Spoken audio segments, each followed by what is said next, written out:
Salut, salut chers abonnés de la chaîne, cliquez pour gagner, j'espère que vous allez très bien. Alors, je viens vous apporter de grandes nouvelles dans ce bain de sang des cryptos. De grandes nouvelles. Actuellement, ces nouvelles-là, comme j'ai dit, ne sont pas si valorisées. Mais vous allez comprendre pourquoi l'avenir nous dira que ces nouvelles-là, aujourd'hui, sont très importantes pour nous. Alors, si vous n'êtes pas encore abonné à cette chaîne, abonnez-vous rapidement. Et surtout, activez la cloche de notification pour ne rater aucune de nos vidéos. Nous avons fait une vidéo, il y a de cela 3 jours. Information importante à analyser en ce moment de crash. Ceux qui regardent cette vidéo vont comprendre la suite de cette vidéo. Oui, vous allez comprendre. Alors, hier, nous avons remarqué que le Bitcoin montait à 20, je crois bien, à 28 000 $. Et les gens commençaient pas à retrouver espoir. Bon, je me dis peut-être que c'est une montée d'espérance. Et la descente, le Bitcoin comme d'habitude dans ce moment-là, elle monte un peu, elle descend fort. Nous sommes presque dans l'hiver des cryptos.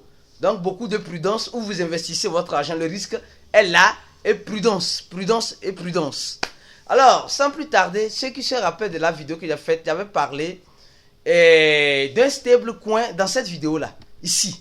Information importante. C'est pourquoi je vous demande de vous abonner, d'activer la cloche de notification pour ne rater aucune de nos vidéos. Parce que vous pouvez rater une vidéo qui va vous rattraper demain.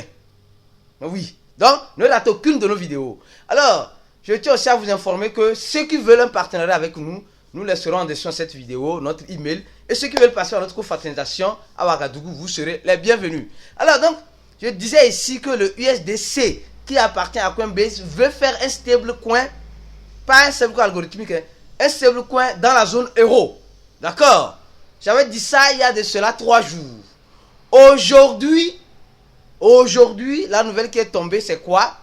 Semblerait-il que l'entreprise Tether veut émettre un stablecoin sur le livre sterling, qui est l'une des monnaies les plus fortes du monde actuellement. Oui. Et la nouvelle est tombée. Donc ça dit que le Royaume-Uni va aider même dans cet écosystème.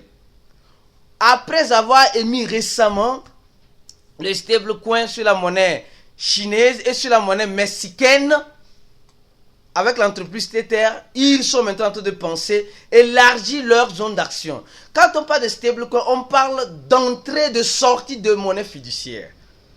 Même plus quand on parle de nouvelles créations, on parle plus des entrées. Parce que ça veut dire qu'il y a la demande avec ces monnaies fiduciaires est forte.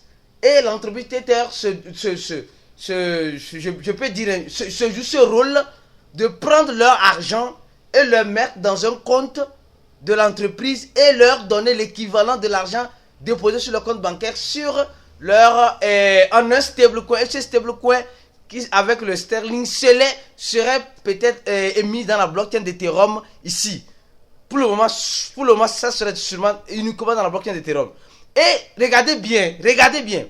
On dit le ministère de l'économie du Royaume-Uni même prévoit une régulation pour utiliser ces stablecoins comme moyen de paiement. Vous voyez un peu ce qui se passe? Donc ça dit que c'est pourquoi vous allez comprendre la grande nouvelle qui arrive après cette information. Donc ça dit que il y aura le USDC, un stablecoin qui veut s'implanter en Europe. Il y a l'entreprise Tether de Bitfinex qui veut s'implanter aussi dans la zone livre sterling, qui est l'une des monnaies les plus fortes pour donner l'utilisation facile à ses utilisateurs dans ces zones-là. Et la dernière nouvelle pour ceux qui sont restés maintenant, pour comprendre tout ce jeu de ce qui se passe, voilà la nouvelle. Un nouveau président en Colombie, qui a été élu il y a de cela 2 jours, est favorable au Bitcoin depuis, je dis bien, il est favorable au Bitcoin depuis 2017. Depuis 2017, Gustave. Voilà son annonce depuis 2017.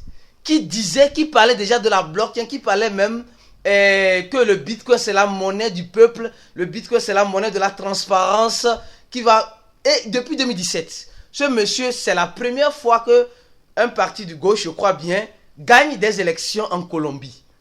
Et il a promis augmenter, il a promis augmenter c'est pas, rendre un peu la vie plus difficile au niveau des impôts pour les plus riches. Et il est plus attaché au Bitcoin. Et il explique l'avantage du Bitcoin avec même les énergies renouvelables. Il est favorable au minage des cryptos. Et regardez son ami, dès qu'il a pris le pouvoir, voilà son ami aussi, le président de El Salvador, qui le félicite. Donc, pour vous dire quoi? Pour vous dire simplement, depuis 2017, ce monsieur est favorable à la crypto. Donc, pour vous dire aujourd'hui, si vous êtes politicien, aujourd'hui, vous devez vous renseigner, vous informer qu'est-ce que la jeunesse aime. Pour avoir le vote de cette jeunesse, j'ai fait une vidéo il y a de cela des mois en disant, au fait, c'est l'occasion à des politiciens aujourd'hui d'avoir plus de votes. Parce que nous voyons que l'élite politique va commencer par changer.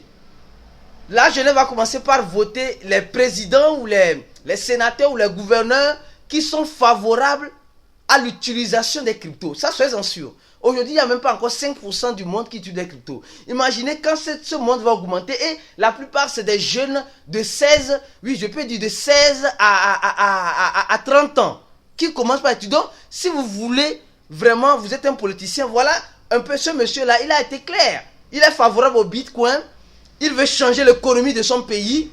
Et tout cela, regardez le président de Salvador, regardez les nouveaux présidents qui vont venir, qui seront élus démocratiquement, ça serait des présidents qui seront favorables à cette technologie de la blockchain et aussi le fruit de cette blockchain qui sont les crypto-monnaies. Alors donc, déjà les gars, ceux qui regardent ces chaînes, commencez par voir dans vos lignes de mire les politiciens auquel vous allez voter dans vos pays. Si ce politicien est contre les cryptos, ne le votez pas. Ne le votez pas, c'est simple comme bonjour. Mais s'il est pour, nous-mêmes, nous tous, nous allons faire la campagne pour ces politiciens-là ici. Voilà un président, Gustavo Petro, qui vient d'être élu en Colombie et qui veut changer vraiment les donnes financières de ce pays. Alors, voilà la nouvelle que j'ai voulu vous apporter. Et donnez j'aime à la vidéo, partagez la vidéo maximum. Je laisserai aussi en commentaire de cette vidéo le lien de notre groupe Telegram pour ceux qui veulent bien sûr rentrer dans ce groupe Telegram. On se dit à la prochaine vidéo et ciao.